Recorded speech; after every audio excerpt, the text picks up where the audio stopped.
Xeriscape is a technical term for dryland landscape. Xera means dry in Greek.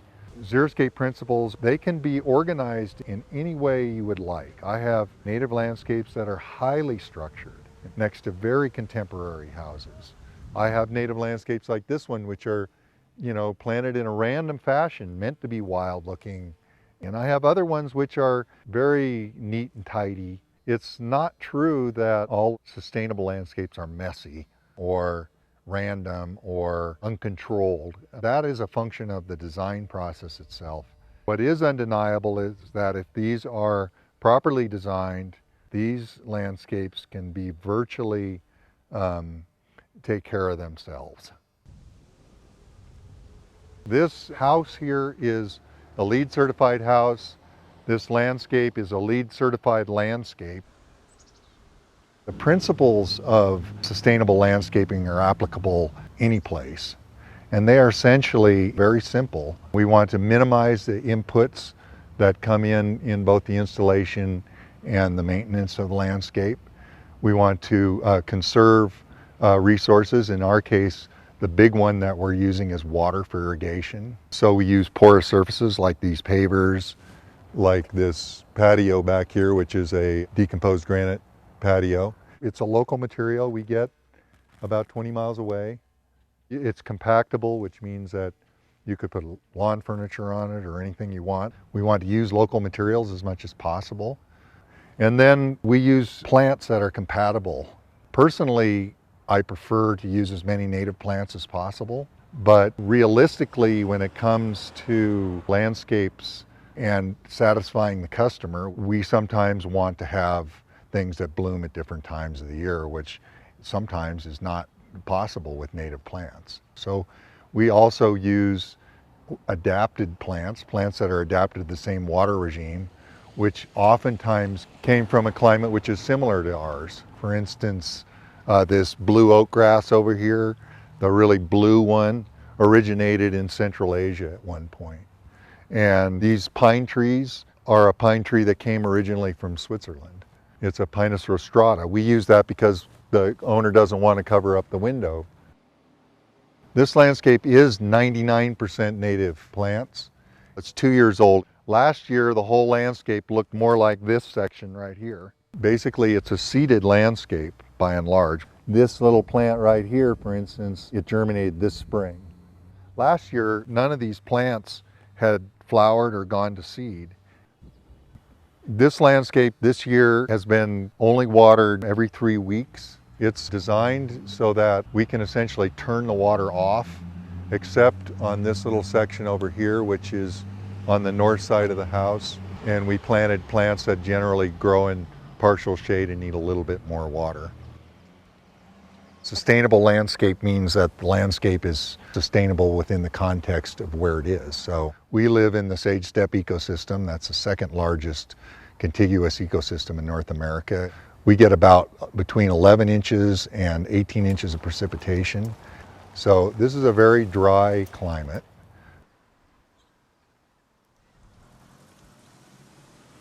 The Xeriscape principles that we're following are to minimize areas of grass. Grass is a high water plant. So we reduce the turf areas and we zone the irrigation system so that different parts of the landscape are separated. What this allows us to do with our sophisticated clocks is to give each portion of the landscape exactly the amount of water that it needs. So in the case of this front part, which is native plants that can survive with no water in this climate, we can turn the water off. If we want it to look a little lusher, for instance, because the client wants it, we can water it every 3 weeks or once a month. Over here, the city required us to deal with their water runoff from the street. All the water from the street up this way flows down and into this swale right over here, which essentially infiltrates the water into the ground. And so from this point on here, it doesn't really run off. We took advantage of this fact that we have more water ending up in this from these rains and winter runoff to plant a few plants. This purple here is a native spirea, which needs a little bit more water. So we're able to get a huge amount of diversity in a very small area by incorporating features into the landscape like these swales, like special soil types, which we used over here where these aspen trees are. This is what we would consider kind of a moderate water using part of the landscape. It needs to be watered at maturity probably every 2 weeks at the most. But it does have plants like the snowberries and the aspen trees and the currants that need a little bit more water. And we modified the soils in here by adding more organic matter. Like all good gardeners, the landscape is only as good as its soil. The ability of the soil to infiltrate water, what we call the drainage of the soil, is critically important.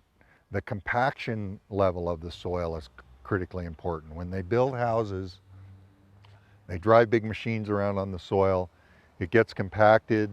Compacted soil doesn't support plants very well, which is why you don't see much growing along the edge of the road, because that's highly compacted.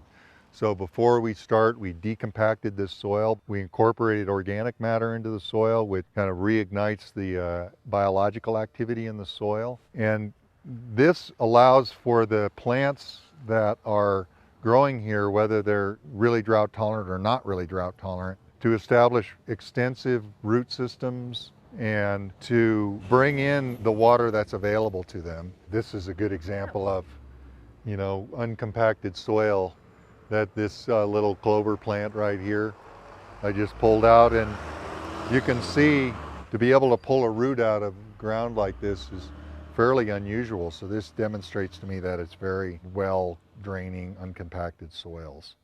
So the soils are very well drained. There's a lot of oxygen. There's a lot of biological activity in the soil. And then we come in and essentially attempt to mimic in a very simple way, which is the best we can do as human beings when it comes to natural systems. We incorporate many of the same plants that you would find naturally around here. We seed at the appropriate times in the fall to get the plants to germinate well. And then we essentially control the water. And over time, we've discovered that if you provide a compatible environment, that plants from the surrounding ecosystem begin to come in and actually colonize the landscape. We tend to see a very different maintenance curve than a conventional landscape. The maintenance curve we'll see is rather steep in the first year, and that's the year that we control any of the weeds. Because these are seeded landscapes, there's a lot of disturbed ground that's bare the first year, and that's an invitation for weeds to come in. And so oftentimes we do have a fairly labor-intensive first year. However, if we attack those weeds that first year and get rid of those, do not let them go to seed, then by and large the seed population in the soil germinates, it's eliminated. There'll always be a few weeds here and there, but as you then back the water down, the maintenance curve plateaus, and eventually after 6 or 7 years, sometimes less, 5 years, you'll actually see the need for maintenance decline to the point where many of the landscapes like this that I've done, 7 to 10 years ago are virtually maintenance free. What conventionally happens in a conventional landscape is that you put in plants that need a relatively constant management, and you do that for the length of the landscape, which could be 30, 40 years. So it's a significant savings. There are high maintenance native landscapes, that is undeniable, but the possibility exists to create highly sustainable, low maintenance, low resource use landscapes in any climate.